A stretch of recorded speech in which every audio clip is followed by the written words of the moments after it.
Okay, hi everybody. Today we're going to learn how to block out your concept on your grid.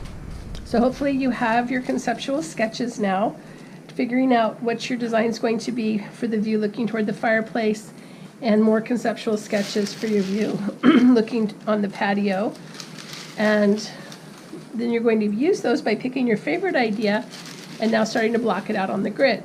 So first important note is you can tape your grid down, but you do not want to tape your block out paper down. Other important note is notice how I'm not blocking out right on the grid. I am using an overlay, so that way if I make a mistake, this is actually my third take, so I did already make a couple mistakes, you don't mess up your grid. You're just blocking out on your overlay. The other important note is you're using your floor plan. So you're blocking in your furniture that you want in this view to scale, okay? So I'm going to use my floor plan to determine that I can see it's the 7-foot chunk of wall, then the 9-foot fireplace, and the 7-foot section of wall. So remember, each of these squares are representing 1 foot by 1 foot. So I'm going to block out the walls in a different color than my furniture. So I'm going to count 7 feet here, starting at the corner, 2, 4, 6, 7, and I'm making a line. I'm going to go the other way, 2, 4, 6, 7. Okay, and then I see the opening of the fireplace is 3 feet from either side on the fireplace. So right here we have our 9-foot span, that's going to be the fireplace. And I'm going to count 1, 2, 3, make a line. 1, 2, 3, make a line. That leaves me with a 4-foot wide opening, and I'm going to make it 4 feet tall. Make it more monumental for this 1920 style house. Okay, so now I've blocked out the area that the fireplace is going to go into, right? Now I want to block out how deep it's going to go. So I have to remember where my vanishing point is. I'm going to count out here on the floor grid 2 squares, 1, 2, and I'm going to use that depth going back toward my vanishing point.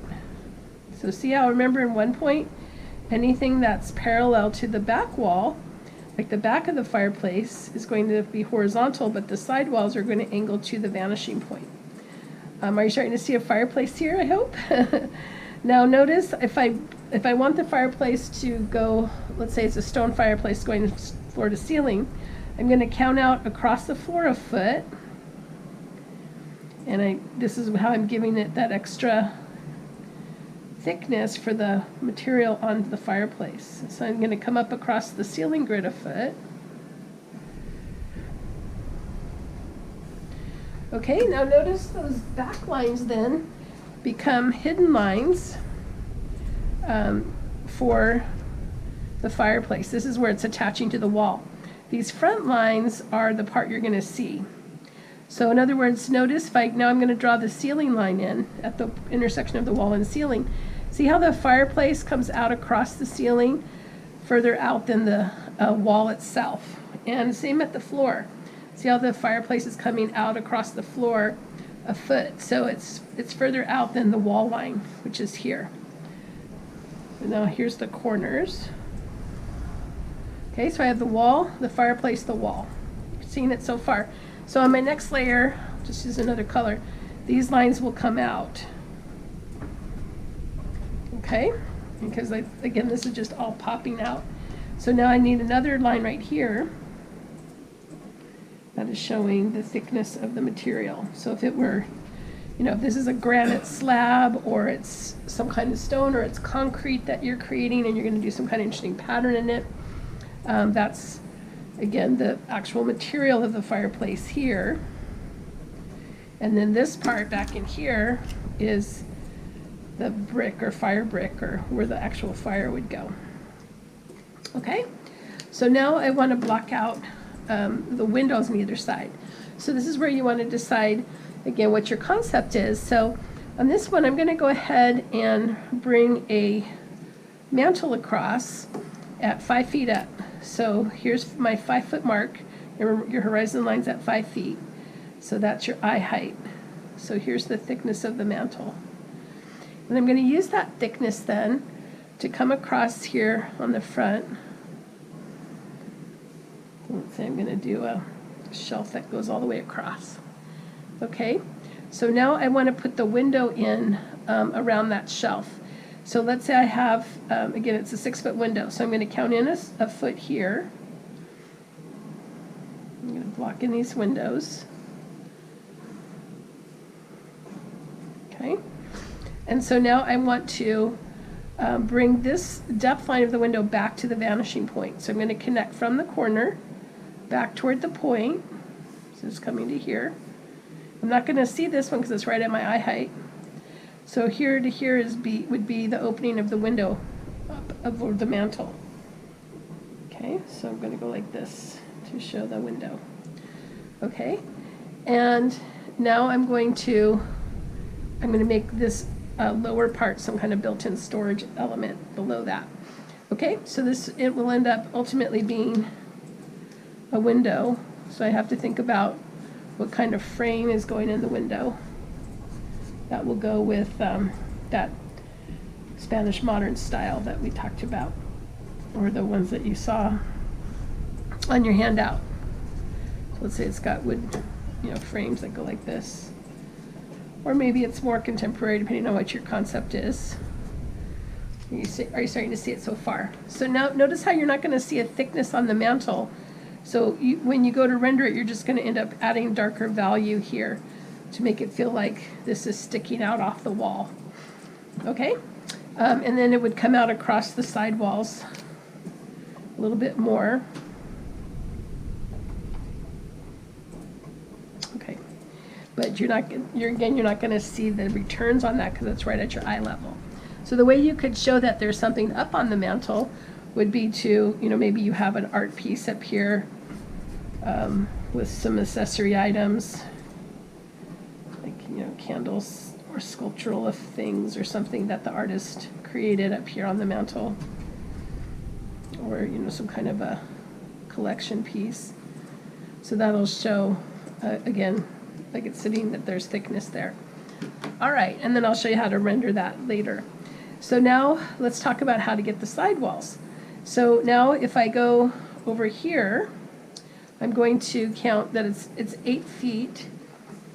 This is 8 feet before you get to the 4-foot deep niche. Okay, so I'm going to count 8 squares over.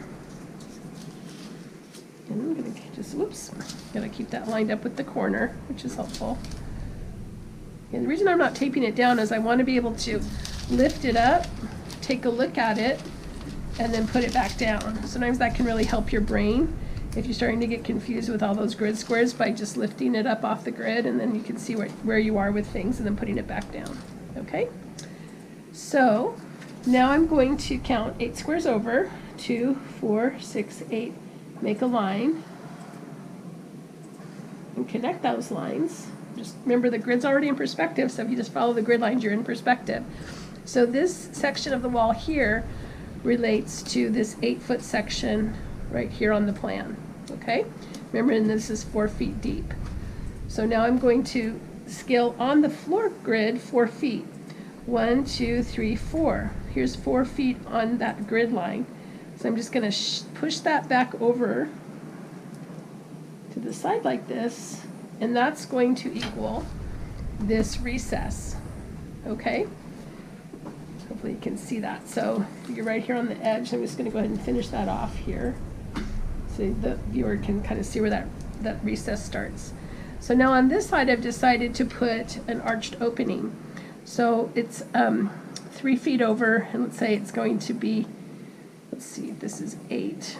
So let's just make that 2 feet over, and it'll be a 6-foot opening. Okay, so I'm going to count 2 feet over here.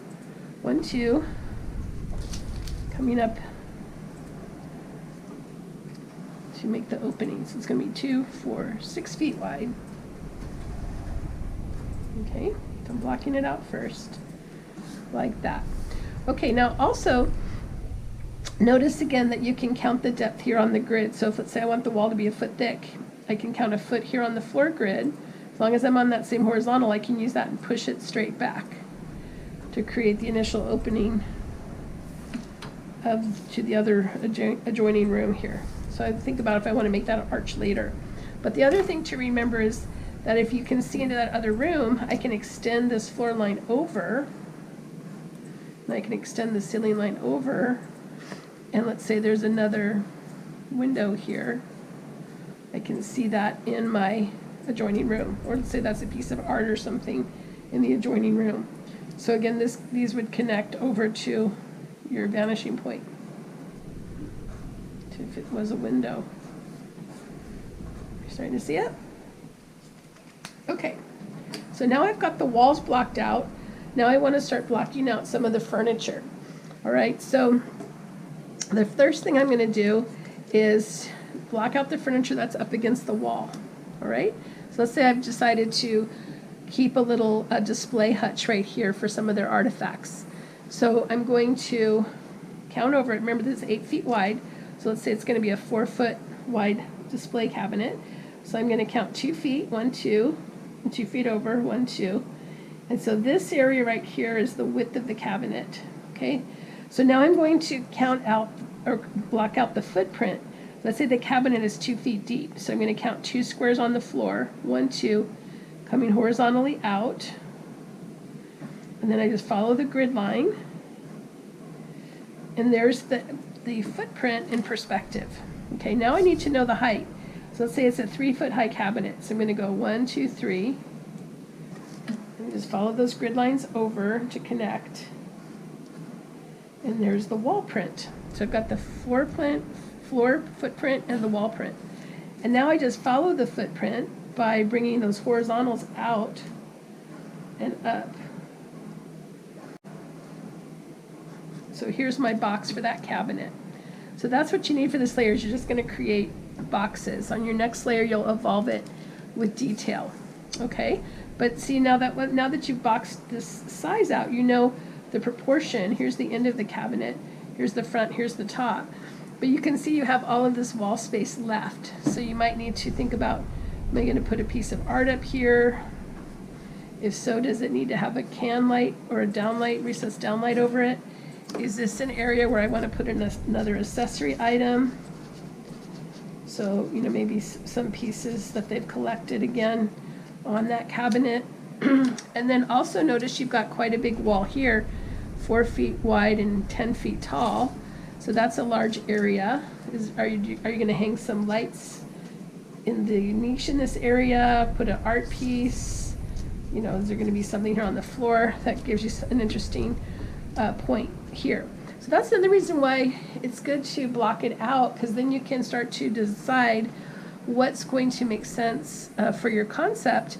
But also, you know, things might change as you block it out and you realize, oh, I don't like the proportions of the fireplace like this. I want to skinny it up this way and make those sidewalls wider, and that's okay. You don't have to get locked in to your initial design. You can keep changing it as you go through the blocking out process and refining the idea. Okay, so now let's say on this side, I might say if I had another opening at 2 feet, I'm going to go ahead and block in the beginning of another opening here. So it feels like the room is continuing on. Okay, so now I want to start to block in the furniture that's out in the middle of the room. So on this one, again, you need to see, okay, so now we're going to block out the furniture out in the middle of the room.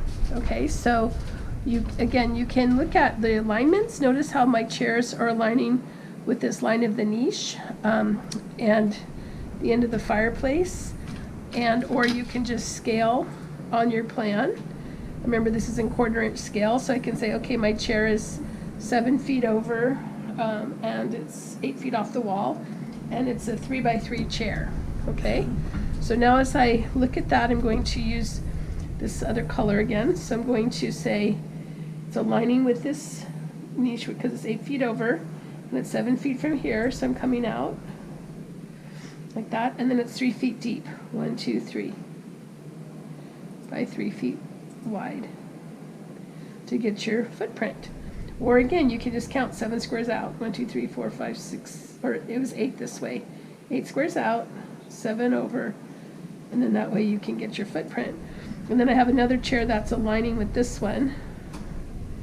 Now yours might not be this symmetrical. That's okay. I'll show you how to deal with that here in a minute, but let's just keep it to the basics right now. Okay, so there's the 2 chairs, and now I'm going to create a box for those chairs by, again, following my grid line over. So I'm going to come over across to the wall grid. Let's say the seat height is 18 inches, so I'm going to count up 1.5 squares, and then bring this back over to the footprint.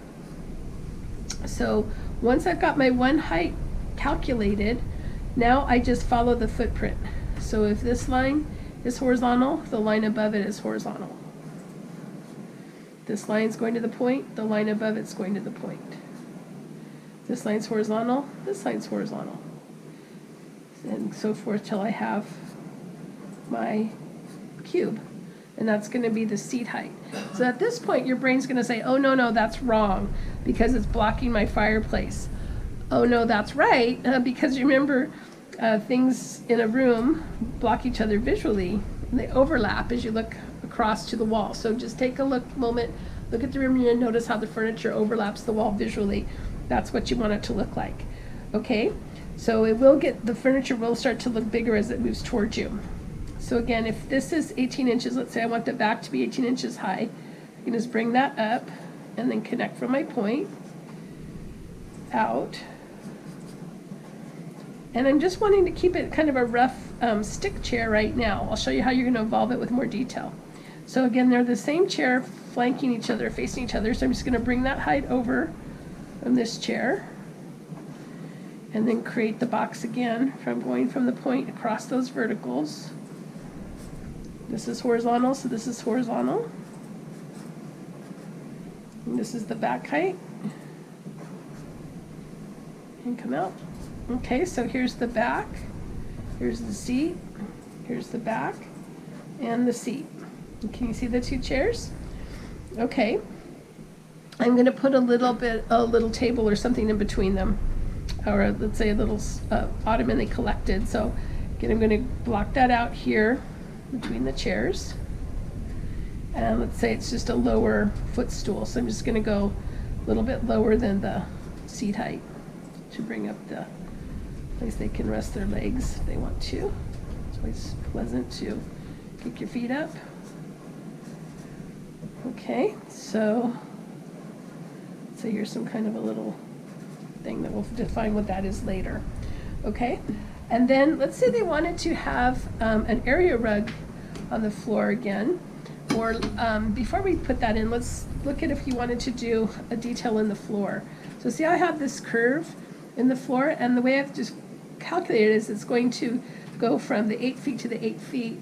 So remember, this is 8 feet deep, and this opening starts at 8 feet off the back wall. And then here would be my apex point off the fireplace. So I just have to, again, using my scale, determine where that apex point is falling so I can count it out. So from the facade, it's coming out, let's call it 12 feet, okay? So I'm going to count out from here, from the back wall, 12 squares. 2, 4, 6, 8, 10, 12. So right here is that apex point. Okay, so all I have to do to create that curve in the line is I'm going to connect from this to here, and I'm going to hit that 12-foot mark.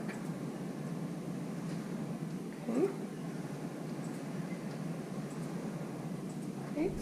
So let's say I was going to have a step down right there. Okay, so I can drop it down, say just 6 inches. Remember, I can count here 6 inches, and drop that down, and then just draw another band across. Okay, so that means that this piece is going to go down lower, and this would go down lower. And this will all be a place where you step up, so that, again, depending on your concept, that could make sense, where this is creating a little island or something in the room. And so this also creates an opportunity to put maybe something decorative, or let's say if this is hardwood, I'm going to do a ceramic tile here, or maybe a copper, something interesting that's a texture that creates shine or sheen. And then I'm switching to the patio let's say I'm doing like large 2x2 pavers or something out on the patio, I'm going to do a floor that relates to that on this section. Now you don't have to do a level change like that, but maybe that curved line was just, again, a transition between materials from ceramic tile to wood, or from carpet to the wood, or, you know, whatever concept you're using for your floor. Okay? Hopefully that's clear. So now while you're starting to get your block out, you can see you have these areas in the foreground that you might want to consider. So again, once you have this area of the niche, you can say, maybe I'll put a sculpture over here. I'm going to use the little bit left of the grid to block in a pedestal. Again, these should be coming from your vanishing point. Okay, and bring it up. So notice this is really, you know, more of a sketch. You know, again, I'm not making it a drafting assignment. I'm not trying to carefully draft everything. So again, if I X out that square, I'll know where the center of the pedestal would be if I'm bringing up, you know, some kind of a interesting sculpture that the artist created, or something, again, they collect on their travels. Okay. On this side, notice this is the areas looking a little blank, so perhaps I want to add some kind of a sconce in, or uplight. You know, you can think about looking at, again, photos will help you decide what might work well. I'm just doing very generic things right now, but that might help you decide what, you know, might be a nice addition to your concept. I still have these areas down here that I have to deal with. So down here I'm going to put in built-in bookcases. Okay, so to do that, I have to think about my point again. Okay, so I'm going to go back to the point to create the depth. Okay, so let's say the wall has that thickness there. Let's do this in another color so you can see them clearly. I'll do them in the green. Okay, so here's the depth of the thickness of the bookcase. And then this is going back to the point, just like a big window. Okay, I'm going to do the same thing on the other side. So this is going back the same thickness. Okay, so now your shelves are going to sit into that depth. So you can use the grid to help you space the shelves. So let's say here's the shelf and here's the shelf. Have you seen it? They both fall underneath your eye level. So you're going to see the top of the shelf by connecting this back line back toward the vanishing point. So again, so here would be the front face and here's the back face of the shelf. So here, I'll just put a double thickness here. Here's the front face, then I'm connecting back to my point, and that gives me the top of the shelf. Okay, so if I want them to be the same height over here, I'm just going to follow that across. So again, from here, here's the thickness of the shelf. I'm going to go back toward my point. And that's going to be where my accessory items could fall. So let's say I'm going to, you know, put some books in. Oh, I need a different color. Say I'll put some books in here. You know, again, maybe some collection items sitting on the shelf.